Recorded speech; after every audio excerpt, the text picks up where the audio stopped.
오늘 성탄주의를 맞이해서 누가복음 2장 8절에서 14절까지의 말씀을 생각해 보겠습니다. 영광이요 평화로다 하는 제목으로 오늘 말씀을 생각해 보겠습니다.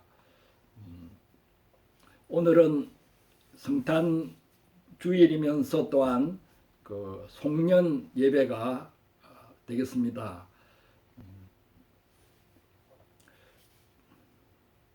성탄절이 되면은 성탄의 의미에 대해서 교회에서 여러 목사님들이 설교를 하게 됩니다. 또 우리도 성탄의 의미에 대해서 마음에 새기게 됩니다.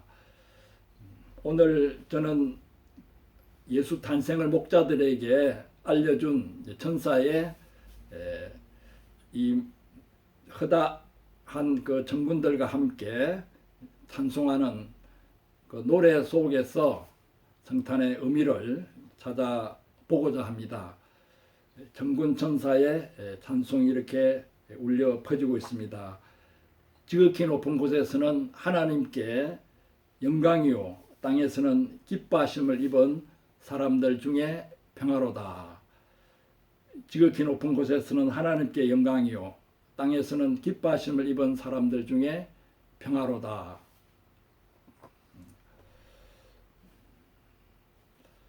첫째, 예수님이 이 땅에 탄생하신 의미, 즉 성탄의 의미는 하나님께 영광이 된다는 것입니다.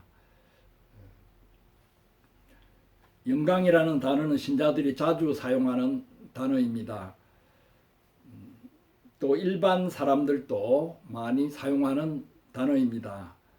연말이 되어서 텔레비전에서 각종 시상식을 할 때 수많은 수상자들이 소감을 발표하면서 하나님께 영광을 돌린다고도 하고 또 여러 도와주었던 사람들에게 영광을 돌린다고도 합니다. 또한 신자들이 하나님의 영광을 위해서 살겠다는 결심을 표명하고 또 교회에 불미스러운 일이 있거나 하면은 하나님의 영광을 가린다는 표현을 합니다.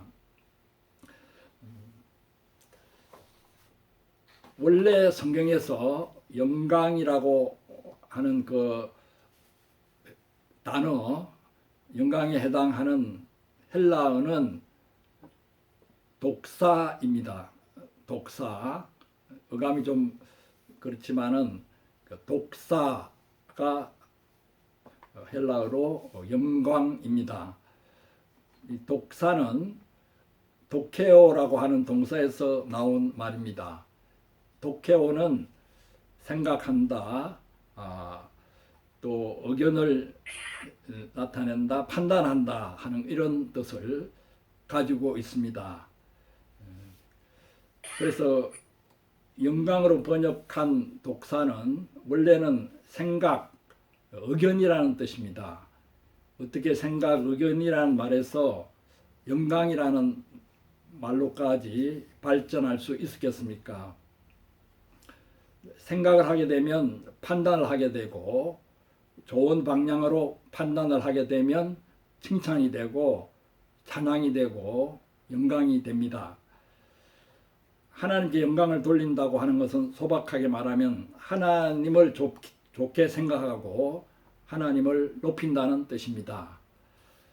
하나님의 영광을 위해 살겠다는 것은 언제 어디서나 하나님을 늘 좋게 생각하고 하나님을 높이는 삶을 살겠다는 의미입니다. 우리가 좋게 생각하고 높이는 분은 어디서나 내세우고 싶고 자랑하고 싶고 나타내고 싶습니다. 하나님의 영광을 드러낸다는 말이 바로 이러한 의미입니다.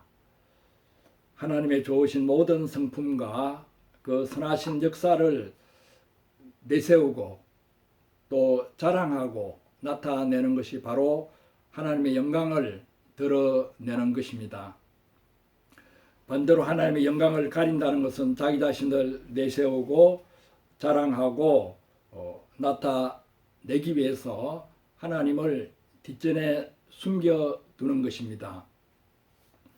하나님의 좋으신 모든 성품과 그 선하신 역사가 드러났을 때 우리는 하나님의 영광이 나타났다고 말합니다. 3차원에 속한 우리 인간은 그러한 하나님의 영광을 환하고 밝은 빛으로 체험하는 경우가 많습니다. 예수 탄생의 소식을 기록한 오늘 본문에서 그러한 하나님의 영광이 어떻게 나타났는가 살펴보고자 합니다. 우선 어떤 상황에 있는 어떤 사람들에게 나타났습니까?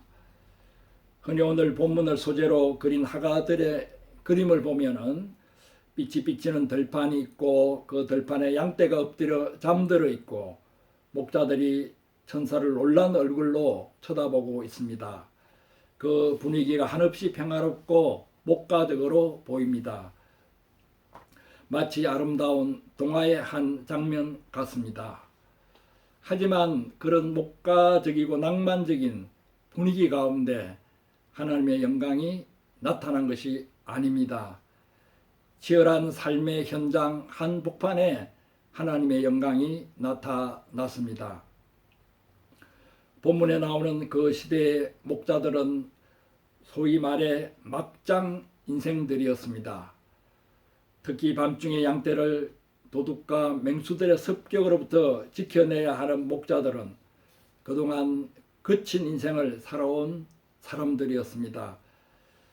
이스라엘 독립운동을 하다가 로마인을 암살하고 몰래 목자로 위장해서 들어온 사람도 있었고 사회에서 제대로 취직할 수 없는 그러한 정가자들도 있었습니다. 경제적인 행편 때문에 할 수 없이 그 당시 3D 직종인 목자 일을 하게 된 신용 불량자들도 있었고 조직 폭력배나 노숙자로 있다가 목자 일을 하게 된 사람들도 있었습니다. 이스라엘 인근 나라에서 몰래 들어온 일종의 불법 이민자들도 있었습니다. 9절에 보면 이들은 밖에서 일을 하고 있습니다. 밖에서 일을 하고 있습니다. 다른 사람들은 따뜻한 방 안에서 고나게 잠을 자고 있을 그 시각에 집 밖, 마을 밖에 있습니다. 밖에서라는 말은 물론 공간적인 의미로 쓰이고 있지만 목자들이 그 시대의 소외자들이라는 것을 암시하고 있습니다. 그리고 이들은 밤에 일을 하고 있습니다. 밤에 자기 양떼를 지켰다고 했으므로 밤에도 자지 않고 있습니다. 여기서 자기 양떼라고 하는 것은 자기 소유의 양떼라는 뜻이 아니라 자기가 책임을 맡은 주인의 양떼라는 뜻입니다. 그 당시 많은 양을 소유한 주인들은 대개 목자들을 고용해서 야간 근무를 서도록 하고 양떼들을 지키도록 했습니다. 목자들이 몇 명 있는 경우는 돌아가면서 불침범을 서면서 잠깐 눈을 붙이며 밤을 새웠습니다. 이들은 지난 과거가 어땠든지 지금은 마음을 잡고 자기 일에 충실하고 있습니다. 경제적인 어려움이 심했던 시대라 그 당시 도둑들도 극성을 부렸습니다.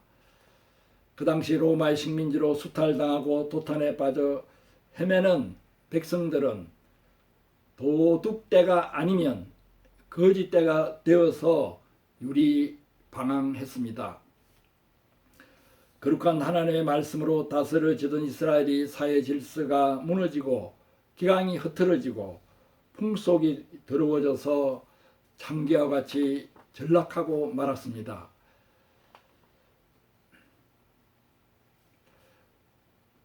그리고 밤중에 남의 양을 훔쳐가는 일이 비일비재했습니다. 그래서 주인에게 고용돼서 밤새도록 양떼를 지키는 목자들은 한시도 긴장을 놓칠 수 없었습니다. 잠시 한눈을 파는 사이에 도둑들이 양을 훔쳐갈 뿐만 아니라 강도로 돌변해서 목자들의 생명을 노리기도 했습니다. 또한 야생에서 먹이를 구하지 못한 사나운 짐승들이 마을 가까이 내려와서 양들을 습격하는 일이 많았습니다. 양떼를 지키기 위해서 짐승의 날카로운 이빨과 발톱과 싸우는 것은 목숨을 건 일입니다. 그 지역의 밖에서 밤에 자기 양떼를 지키더니 이 8절의 말씀이 얼핏 보기에 평화롭고 목가적이고 낭만적인 것 같으나 실은 목숨을 걸고 생존을 위해 분투해야 하는 치열한 삶의 현장입니다.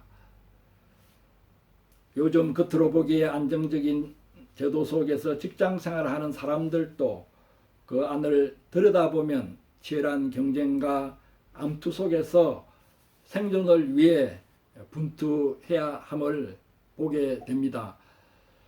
여러 가지로 어려운 시대에 사업을 운영한다든지 자기 나름대로 장사를 하면서 생활을 꾸려나가는 사람들은 더욱더 치열한 삶의 현장에서 분투해야 합니다.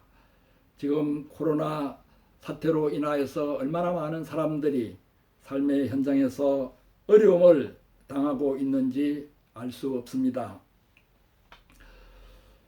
8절의 목자들처럼 밖에서 밤에 그야말로 목숨을 걸고 사업을 해야 겨우 지탱해 나갈 수 있는 실정입니다.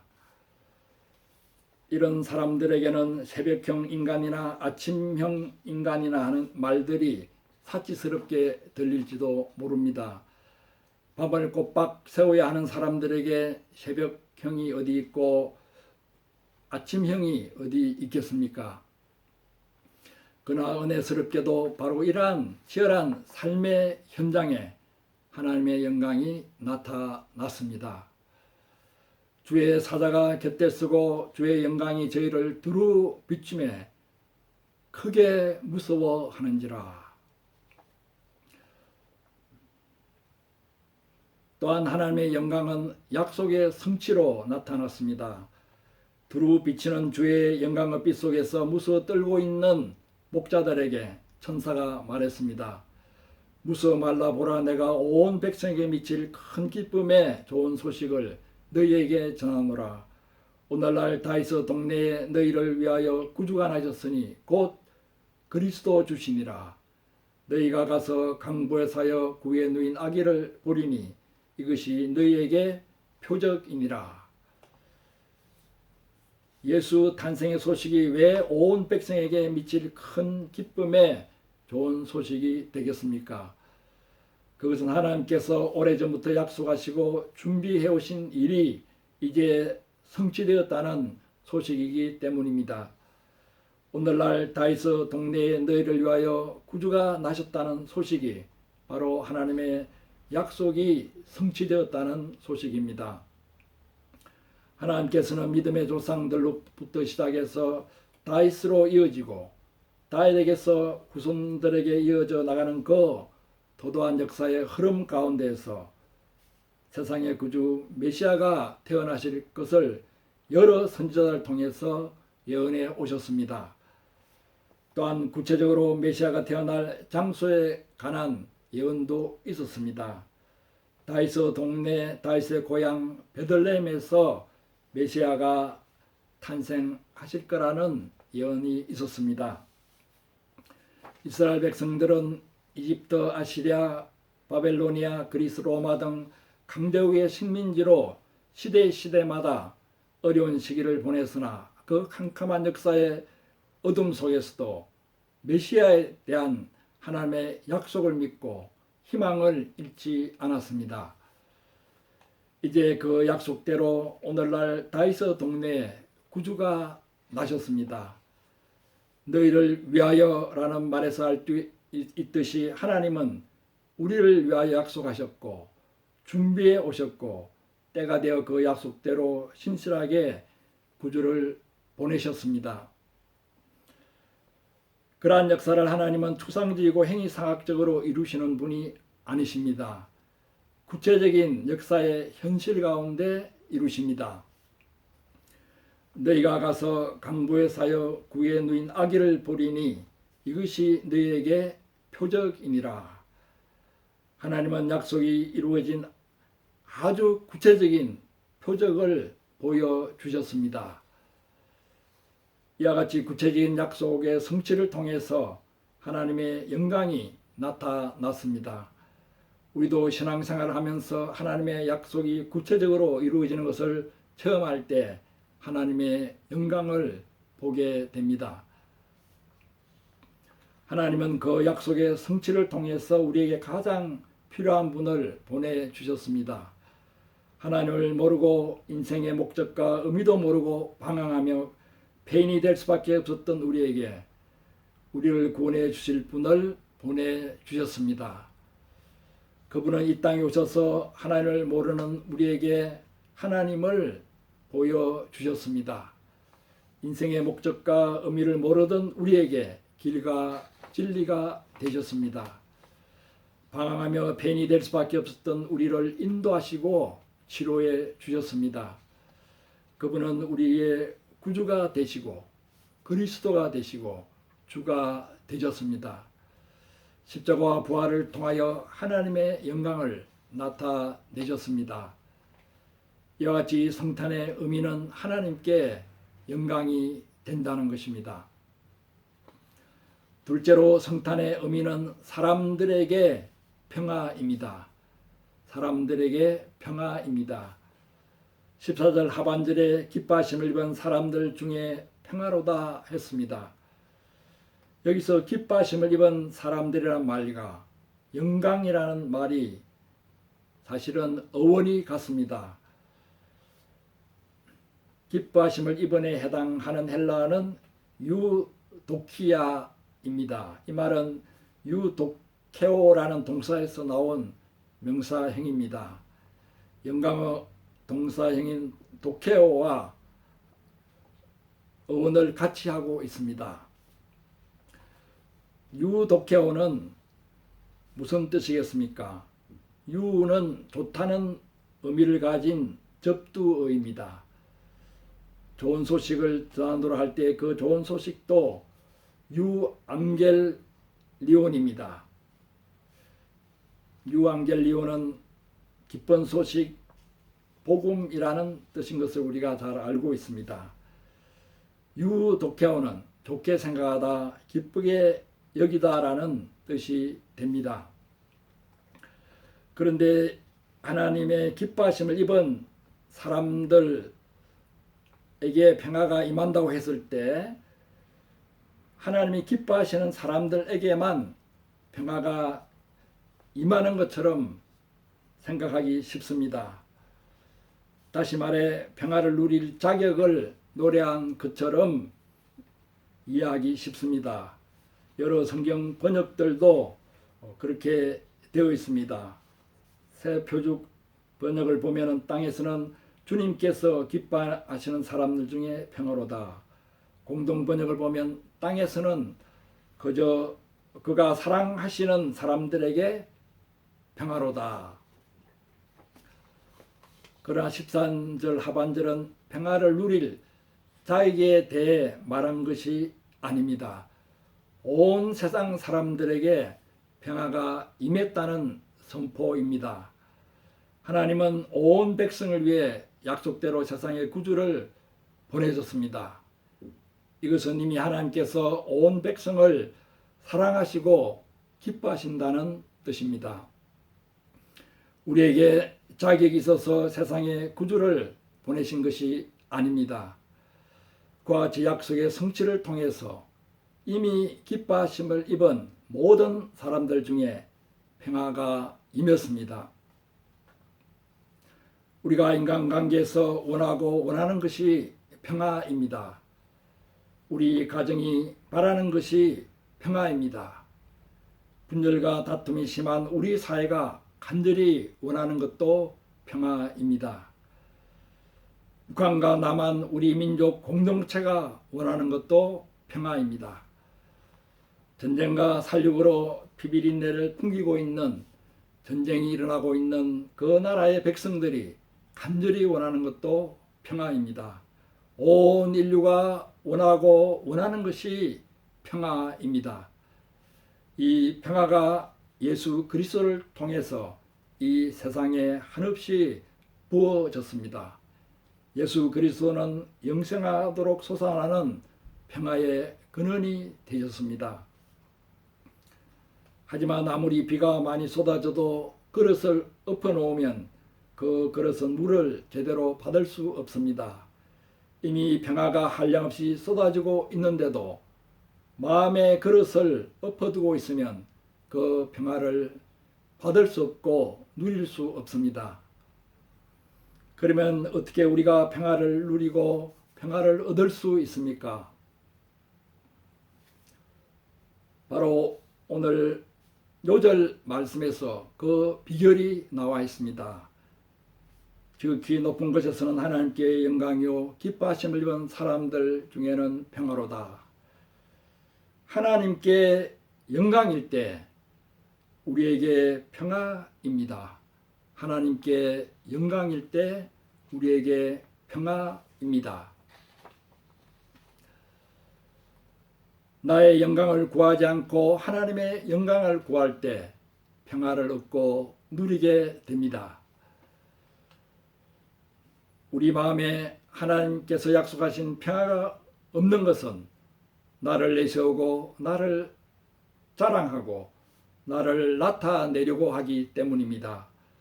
세상 사람들의 판단과 평가로 나 자신을 평가하고 세상 사람들의 칭찬을 구하고 있기 때문입니다. 또 그것이 되지 않을 때 자기 연민에 빠지고 깊은 열등감에 빠지기 때문입니다. 하나님께 영광을 돌리려면 무엇보다도 구해 오신 예수님을 영접해야 합니다. 구해 오신 예수님을 마음에 받아들이면 우리도 구유처럼 비워지고 낮아져야 합니다. 남을 자기보다 더 낮게 여기는 겸손한 마음 가운데 마음의 평화가 찾아옵니다. 자기 영광을 구하고 자기를 높이려고 할 때에는 이러한 평화가 임할 수 없습니다. 자꾸만 남을 누르고 높아지려는 가이사 아구스도의 원리대로 살지 않고 구유의 원리대로 한없이 낮아질 때 평화를 누리게 됩니다. 낮아지는 그만큼 하나님께 영광이 되고 낮아지는 그만큼 평화를 누립니다. 또한 우리는 본문의 목자들처럼 치열한 삶의 현장에서 자기가 맡은 일을 충실히 감당해 나갈 때 하나님께 영광을 돌리고 평화를 얻습니다.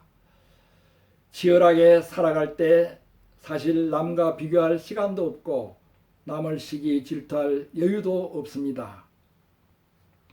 저 자신도 여러 가지 일들을 감당하는 가운데 마음이 부담스러워서 평화가 별로 없을 때도 종종 있습니다. 불안하고 초조한 마음이 그림자처럼 따라다니는 때가 있습니다. 그런 때를 가만히 살펴보면 내가 맡은 일에 충실하지 못하기 때문인 것을 발견하게 됩니다. 밤을 새우면서도 내가 맡은 일을 충실히 감당하려고 허리띠를 단단히 동일 때 마음의 평화가 비로소 찾아오는 것을 느낍니다. 치열한 삶의 현장에서 자기가 맡은 일에 충성할 때 하나님께 영광이요 우리에게 평화입니다. 예수님은 하나님께 영광을 돌리고 우리에게 한없는 평화를 주시기 위해 아기의 몸으로 이 땅에 오셨습니다. 이 예수님을 구주로 영접하고 의지할 때 우리 삶도 하나님께 영광을 돌리고 평화를 누리게 됩니다. 우리 자신이 평화를 누릴 뿐 아니라 이웃과 사이의 평화를 확장하는 평화의 사도로 쓰임받게 됩니다. 이것이 우리가 오늘 맞이하고 기념하는 성탄의 의미입니다. 지극히 높은 곳에서는 하나님께 영광이요 땅에서는 기뻐하심을 입은 사람들 중에 평화로다. 늘 마음에 새기는 말씀이긴 하지만 다시 한번 이 말씀을 새기면서 우리 자신을 비우고 하나님께 영광이요 우리 마음에 평화가 임하도록 다 같이 묵도로 말씀을 새기겠습니다. 묵도하시겠습니다.